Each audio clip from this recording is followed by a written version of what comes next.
What is up? What is up? What is up? Welcome, folks, to Last Minute Betting with the Sports Nuts. This is your channel for betting. You better go there and like this show. Subscribe to this YouTube channel. We're going to do all kinds of stuff today. We're going to talk about bets and positive EV plays on OddsJam. We're going to talk about OddsJam. We're going to look at some highlights, too. We're going to have a little fun. Let's just put it that way. That's what it's all about. By the way, use this code BOB20 for your OddsJam subscription.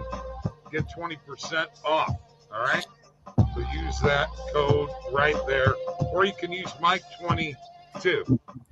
All right. Interesting day of football yesterday, but we pretty well have an idea where everything's at. I know we don't have the NFC North division figured out yet, or the South, but I'm thinking Tampa Bay's winning that. The South, Atlanta sucks. Atlanta's not going anywhere. You know. Yeah, I mean that was their chance. Win that game, they came back. It makes you wonder if maybe they should have gone for two. You know. Yeah. I don't know. Sure looks like everybody's going for fourth downs all over the darn place. Mm-hmm. Yeah. It just don't matter what it is anymore. I don't think there's any analytics to it. I think it's just, hey, I want to go for it. I don't know. Pretty crazy. Rams are in the playoffs. Doesn't matter what they do next week because of strength of schedule. They're in. So Seahawks are out. Even if the Seahawks win next week, they'll be tied with the Rams, but they lose on strength of schedule. So, pretty well the teams are in, except for that one playoff spot in the NFC South. In the AFC, I mean, Denver wins, they're in. So, Cincinnati's not sneaking into the playoffs. And by the way, you know what the line is right now on the Denver-Kansas City game, guys? Denver's favored by 10.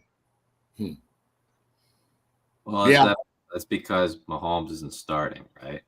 Yeah, I mean, that's already been announced. No, that's already been announced. Yeah. And Kelsey ain't playing. Kelsey ain't playing. No, they're resting tons of guys. You got to be careful with that stuff sometimes, though. As a matter of fact, I remember the Chiefs resting guys on the final game of the regular season when they played the Chargers one year, and Alex Smith was the quarterback for the Chiefs. They were resting him, resting all their guys. Chase Daniels, former Missouri quarterback, was the backup, and he started that game. It was pretty much like a guarantee, hey, Chargers are going to win and get in. Well, the Chargers almost lost that game. Chase Daniels had a hell of a game. So I know Carson Wentz has not been a quarterback that you look at and go, you're not worried about. But, hey, dude, anything could happen. If he has an excellent game and the Chiefs just play a great game, I mean, if you're Denver, you can't take that lightly. You have to show up and play your best game still. Absolutely. Agree 100%. Agree 100%. By the way, Jim Harbaugh says they're getting ready. They're getting ready to play the Chiefs down the road here or there. I don't know if he realizes he's got to wait a week, but I think he wants that Chiefs game. He wants to play them again, guys.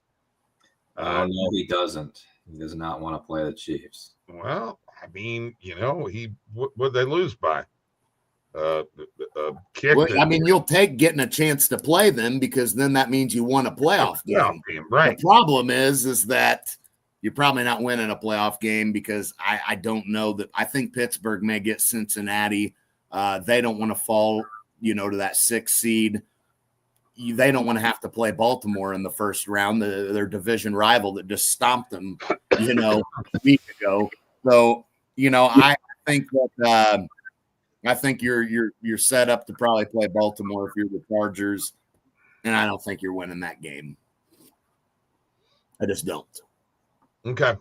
I'm just saying. That's well, I mean, I'm sure. Yeah, he's saying that because that means if he's playing the Chiefs, you're probably playing them in the maybe second round. It depends on what happens in the other games, but chances are it would be the next round they would play the Chiefs. You got to give Jim Harbaugh credit, man. He's a mastermind.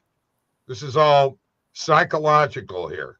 This is getting his team in the right frame of mind to go out and play winning playoff football. I mean, that's really what it all boils down to. And I love the fact that he has that kind of attitude. I think he's been great. They asked him a question about, something coming up, and he goes, I don't have the papers for that. I don't have any stats on that right now. You know, it's like he wanted to relish in what they're doing. Chargers made the playoffs, and you know what? With an undermanned team, although there are people around the NFL that, you know, think that Quentin Johnson had a good year.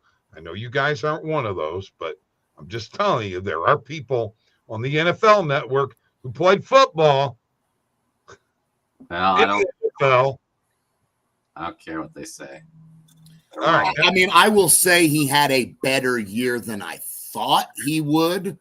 But I mean, that's not saying much, you know, considering he was pretty bad last year. So, yeah, I guess you could say that, and I would be okay with that. I'm not sure. I look at his totality of the year and think, oh, what a year, you know, very good year. I mean, a lot of drop passes again, you know, that's a problem too. But he did make some good plays. So it's not like he was complete garbage all year. He did step up at times.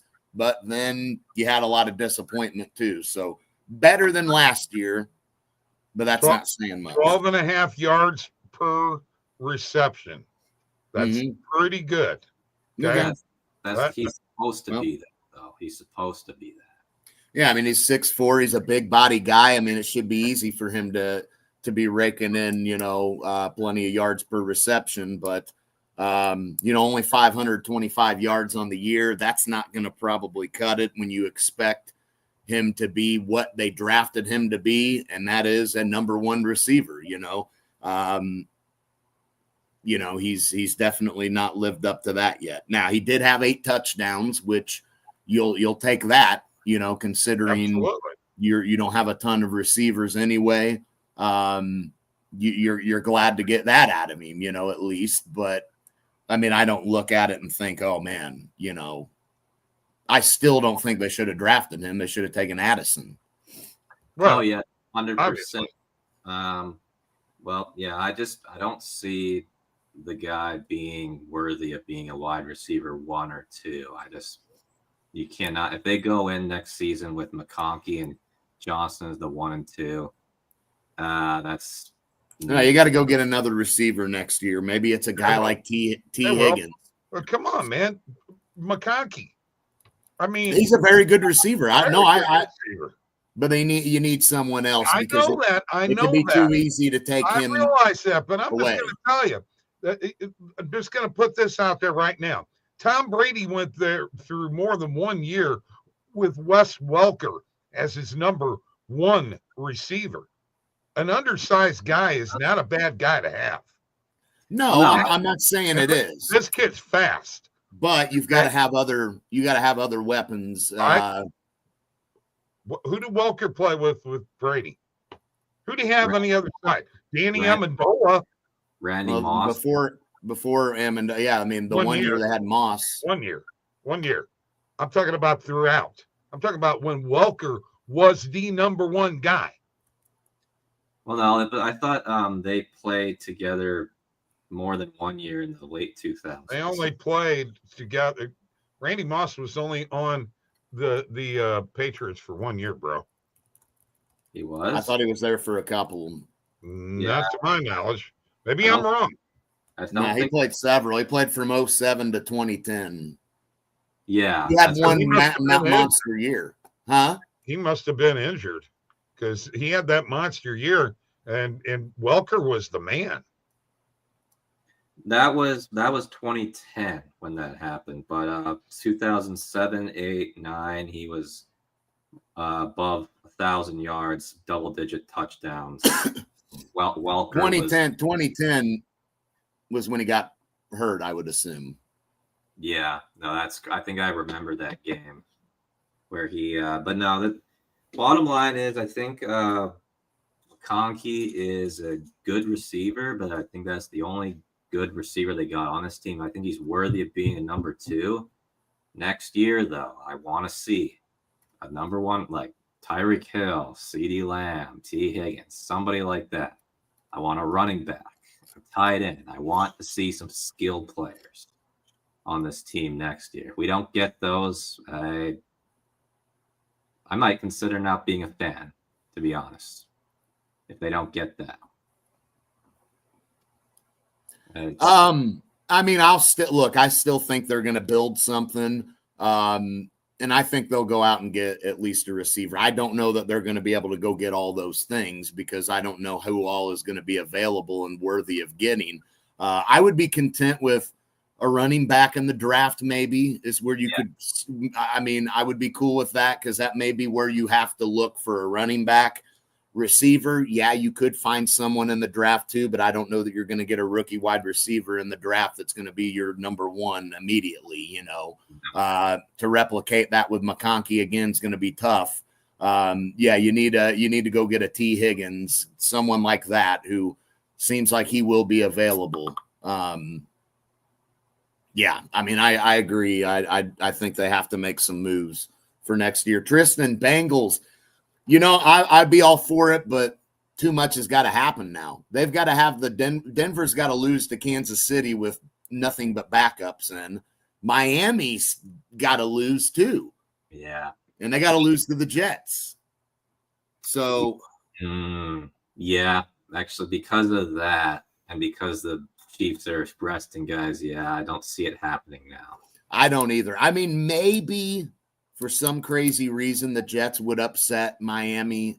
Maybe that I could maybe see, but you still have to have Denver lose to Kansas City, and I just don't think Denver. Sean Payton's the head coach. He's not going to allow them to lose to a bunch of backups. A couple of tough losses for them. They're going to beat Kansas City, I believe. So that's going to do it right. It doesn't even matter what Miami does with the Jets. If Denver takes care of Kansas City, it's over. 4 touchdowns, 400. Jamar Higgins, Chase Brown score. You're going with you're going to ride with all them guys again, huh? Well, I don't know if Chase Brown, he's a hurt. I don't know. I haven't heard any more out of that. Me neither. Yeah. Which I got to be honest, on that particular case, they ended up scoring the damn touchdown anyway. I probably would have just went on ahead and got in the end zone if I was Brown there, because he gave himself up at the most awkward time you're going to get. If you were going to give yourself up, he should have done it way sooner than that. He went and took on contact and then gives himself up and gets bent up. I mean, I didn't like that, man.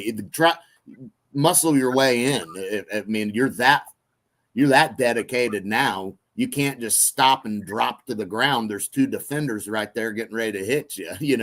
Now you're getting ready to take an awkward hit. But that was unfortunate. I think that that was not a great play by Brown there to do that. You got any TV scores for tonight, Mike? Nah, I mean, you definitely got to look at anybody from Detroit. I mean, Gibbs is definitely a look. It depends how juiced he is. St. Brown's definitely going to be a look. I mean, if you're wanting more of a plus odds type of heavy plus odds, I mean, let's see what Jameson Williams is at right now. We can go check and see some lines right now for any times. I mean, Jameson Williams is maybe a look. Detroit's going for it, man. I mean, revenge here. They're definitely going to be looking to attack. Plus 185 on FanDuel. Yeah, I mean, you do have St. Brown, who is plus odds on several books. Obviously, Gibbs, he's not even worth touching him for an any time. But Jameson Williams plus 185. That's on FanDuel, right? Right. What about Debo plus 175 on DraftKings? I just don't know who. I mean, I don't know. Probably, I guess. Or do you like Kittle? Him or Kittle, yeah. I mean, it's going to be between one of them two. I mean, you're probably trusting Kittle more than Debo because he's been more reliable. So I would probably lean Kittle. But yeah, I mean, I definitely think Jameson Williams is definitely a look. Okay. And again, St. Brown at plus odds is probably worth jumping on too. Let me look here. See who else we got. Laporta, that's who I was looking for. Yeah, plus. He's maybe worth a look too, honestly. Just a sprinkle at plus 230. It's like that plus 230s on FanDuel as well. So, Tim Patrick? Yeah, I don't know about that. I mean, the running back for the Niners is probably a Garendo or whatever his name is. Is that his Garendo? name? Yeah, he's probably a look for San Fran as well. But I mean, I would take St. Brown. I'd definitely take him at plus odds. And also for Detroit, I think Jameson Williams is a look too. And with Detroit, I don't think you're getting too crazy if you did sprinkle on a couple of guys like a Williams and a Laporta, because it's possible they all get in, dude. I mean, we've seen that happen. And when with Montgomery out now that eliminates one guaranteed scorer that they always had. So, it's definitely probably worth looking at St. Brown, Laporta, and Williams, honestly. I'm going to call one here, and I'm going to add it, and I'm going to bet it. I'm putting down Ricky Pearsall to score a touchdown tonight, boy.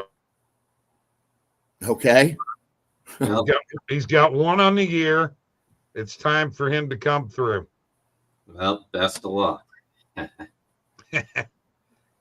Kittle's not scoring because you're playing against him in the championship.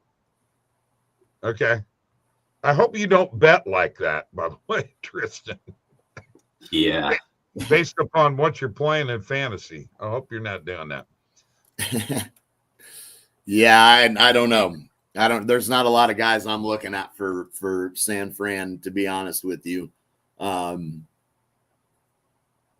But yeah, I mean, this is probably I think Detroit really should blow them out tonight.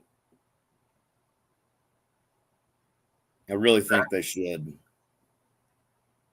Yeah, I think so too. I'd be surprised. San Fran's got nothing they've got nothing left to play for.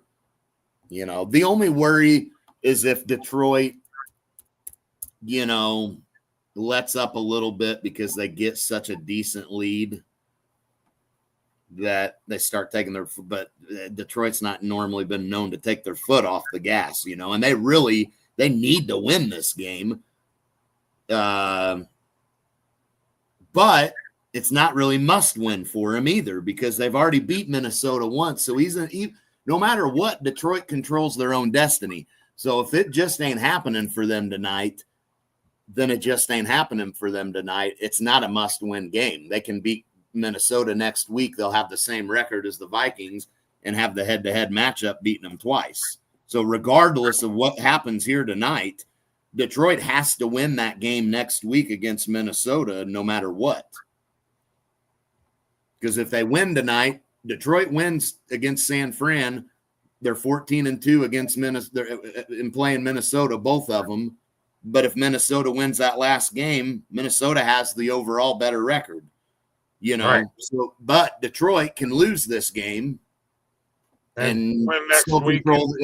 So this game for Detroit, while it is important for revenge purposes, it's not really as big of a game as you'd think, and that line being only -3.5 felt like it may be a little bit higher than that. Yeah. You know, so that I don't know. Do you like it? I got him at -3 earlier today. Yeah, but I mean, it opened at 5.5. Right. Something like that. I don't know.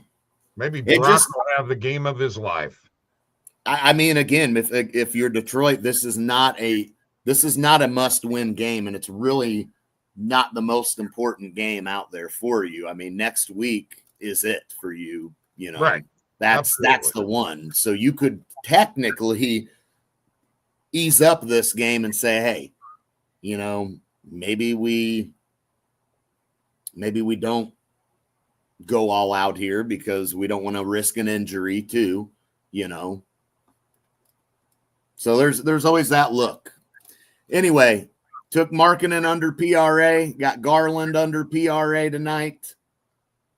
We got a lot of unders on the EV page right now. Got Brogdon over 14.5 points. Probably not a bad look, being that it is against Washington. Or that it, you know, that it is Washington, because Jordan Poole's out, didn't he? I don't know. He was out last game, and what Brogdon have that last? And actually, they played the Knicks tough the last time they played them, and I think Brogdon had 22. So yeah, Brogdon did have a pretty good game. That game went into overtime, so I will jump on Brogdon over 14.5.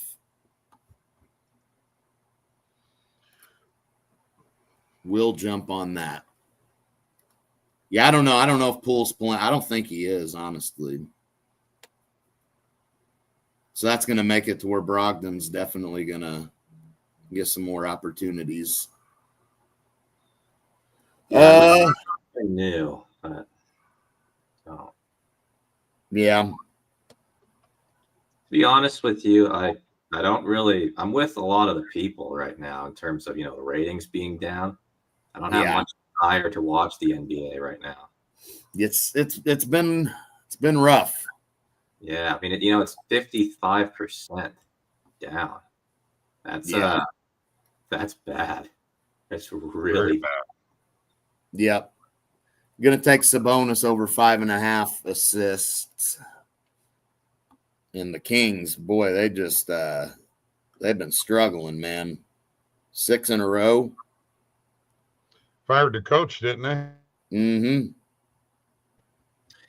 Well, I'm not surprised. I mean, Mike Brown, I mean, he was in there. He was a coach when LeBron James was on the Cavs. Yeah, also went to the Lakers as well. Mm-hmm. That's right. Yeah. Yeah, he really hasn't. He's decent. Every time he's an assistant coach, they're pretty good, though. When he's one of the assistant coaches, they usually, you know, wherever he's at, it's usually not too bad. I think he was with the Spurs, you know, for a stint as an assistant. And God, where else was he? Was he with Golden State as an assistant with Kerr at one when they won early on a couple of those champ? I don't remember. I think he was. Probably. I think so, because I know every time it seems he's an assistant coach, he's on some winners. Then they can win championships for some reason. But yeah, otherwise, head coach wise, he's not very good anymore. Not a great X's and O's coach. Is that what you're saying? Not really. Well, not really a good head coach, period, to be honest. No, definitely not. Can I show my screen? Let me share my screen here real quick. I just want to do this real quick. So I went ahead because these fluff NBA plays have been hitting. And I've been going with these high probability percentages and putting them into parlays like Alex has been doing. They're pretty darn good. We've got Steph Curry under 35.5 PRA and Vucevic under 14.5 rebounds and assists. You put them together, it's at like plus 205. Yeah. I like that. They also have Curry under on points. Who are they playing tonight? Cleveland, and Cleveland's a good defensive team. Yeah, So, but I would take the PRA. I think I'd take the PRA under, maybe not the points. Tyrese Maxey under 39.5 PRA. I do have that. Okay. I do have that. All right. I like that one also. And somebody asked me today, do you play these plays? So I'm just going to show you right now what I'm going to do. I'm going to go ahead and take the under with Tyrese Maxey. And I think I'm going to take, do you like Clay under on points and assists, or do you like Trace Jackson Davis under on points and rebounds better?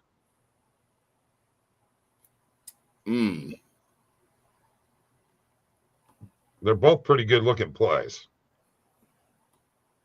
Yeah, I mean, I'd either one, honestly. Points and assists for Clay or rebounds? Points and assists for Clay. Yeah. And what's that number at? 24.5. Yeah, I mean, last couple of games, you're sitting pretty with it from Clay. Okay. Last 1, 2, 3. Are we at 4? 4 games. I mean, you're going to be, you're well under that number. So, all right. I'd ride with it. Putting those two plays together is plus 213. Okay. I like putting those together like that. All right. Clay under. Let's do it. All right. Also,